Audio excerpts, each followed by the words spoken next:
தான் பாப்பா ஃபர்ஸ்ட், அப்பாக்கு அடுத்துதான் நீ. ஏன்னா நீ பாட்டு கல்யாணம் பண்ணிட்டு போயிருவேன், என் புருஷன் தான் கடைசி வரைக்கும் என்ன பாத்துக்க போறாரு. அதனால அப்பாக்குனா நான் எனக்கு அப்பா, அவ்வளவுதான். ஆனா அந்த ஒரு புரிதல் இருக்கு இல்லைங்கக்கா, கடைசி வரையும் நம்மளுக்கு இருக்கிறது வந்து பார்த்தோன்னா குழந்தைங்கள விட புருஷன் தான். கண்டிப்பா 100%. இவ பாட்டு கல்யாணம் பண்ணிட்டு போயிருவா, பையனா இருந்தாலும் கல்யாணம் பண்ணிட்டு அவன் பொண்டாட்டியை கூட்டிட்டு போயிருவா. யார் நம்மள கடைசி வரைக்கும் வச்சுப்பா? நம்ம வீட்டுக்காரு தான். அடிச்சாலும் முடிச்சாலும் அவரை விட்டா எனக்கு வேற யாரு இருக்கா, என்ன விட்டா அவருக்கு வேற யாரு இருக்கா, அவ்வளவுதான். அட் லாஸ்ட் அதுதாங்க உண்மை. அதை புரிஞ்சுக்கிட்டோம்னா லைஃப் நல்லா ஜாலியா போயிடும். எங்களுக்குள்ள ஒரு சண்டையே கிடையாது.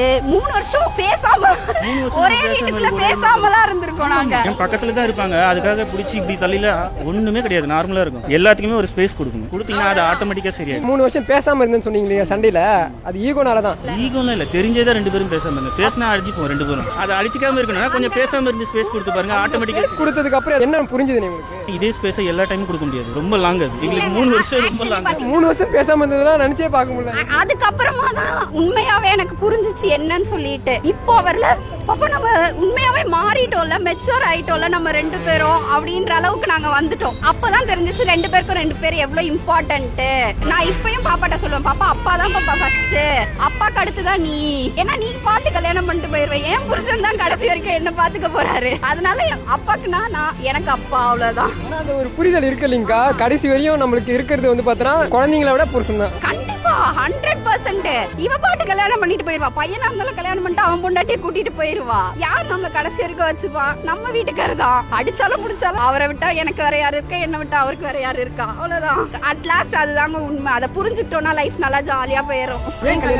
ஏன் கல்யாணம் பண்ணணும்னா ஒரு டைப் ஆஃப் லைஃப் ஸ்டைல் வாழ்ந்துட்டு இருப்போம். இன்னொருத்தவங்க நம்ம கூட இருக்கும் போது நம்மளோட கம்ஃபர்ட் ஜோனை விட்டு அவங்களுக்காகவும் யோசிச்சு பார்த்து நம்ம பண்றது அவங்களுக்கு செட் ஆகுமா செட் ஆகாதா, நம்மளோட லைஃப் ஸ்டைலுமே மாறிடும். நம்ம ஸ்கூல் டைம்லயோ காலேஜ் டைம்லயோ இருந்த மாதிரி நம்ம கல்யாணத்துக்கு அப்புறம் இருக்க முடியாது. அதெல்லாம் சேஞ்ச் ஆகும்போது நம்மளோட கேரக்டரும் மாறும், நம்மளோட லைஃப் ஸ்டைலும் மாறும். நம்ம ஓவரால் நம்மளையே மாத்திக்கிற மாதிரி ஆயிடும். நம்மளோட ஒரிஜினாலிட்டியை மாத்திக்கிறதுக்கும் வாய்ப்பு இருக்கு, அவங்களுக்கு அட்ஜஸ்ட் பண்ணி போறதுக்கும் வாய்ப்பு இருக்கு. எப்படி வேணா போலான்ற ரூட்டை இப்படிதான் போகணும்னு கடிவாளம் கட்டதான் கல்யாணம் நினைக்கிறேன். பிஃபோர் மேரேஜ் மற்றவங்க தான் நமக்காக வாழ்ந்துட்டு இருந்தாங்க. ஆஃப்டர் மேரேஜ் நம்ம ஒருத்தர் டிபெண்ட் பண்ணி வாழ்றோம் அவங்களுக்காக அப்படின்ற ஒரு லைஃப் ரெஸ்பான்சிபிள் அதிகமா. முன்னாடி வரைக்கும் கமிட்மெண்ட்ஸ் எதுவும் கிடையாது. சேலரி வாங்குவோம், செலவு பண்ணுவோம், எந்த கணக்கும் யாருக்கும் கொடுக்க வேண்டியது இல்லை. ஸோ அந்த பிரச்சனை எல்லாம் இல்லாமல் இருந்தது. இப்போ சேலரி வாங்கணும்னு வச்சுக்கோங்களேன், அதை இப்படிதான் யூஸ் பண்ணணும், இவ்வளோ சேர்த்து வச்சாகணும் அப்படின்ற சொல்ற விஷயம்லாம் அவங்க தான் சொல்லுவாங்க. கல்யாணத்துக்கு அப்புறம் தான் அந்த ஃபியூச்சரை பத்தி யோசிக்க தோணும்னு நினைக்கிறேங்க. ஏன்னா அப்பத்துக்கு வாழ்ந்தான்னு நமக்காக தான் நிறைய யோசிச்சுட்டு இருந்தாங்க, அம்மா அப்பா யோசிச்சுட்டு இருந்தாங்க. நம்ம யாருக்கும் யோசிக்க வேண்டிய சிச்சுவேஷன்ல இல்லை. இப்போ அப்படி கிடையாது. நம்ம ஒருத்தவங்களுக்காக யோசிக்கணும், நம்ம ஃபியூச்சருக்காக நம்ம யோசிக்கணும்ன்ற ஒரு ஸ்டேட்ல வந்துடுறோம். நல்லா போகணும்னா டிரான்ஸ்பரன்சி,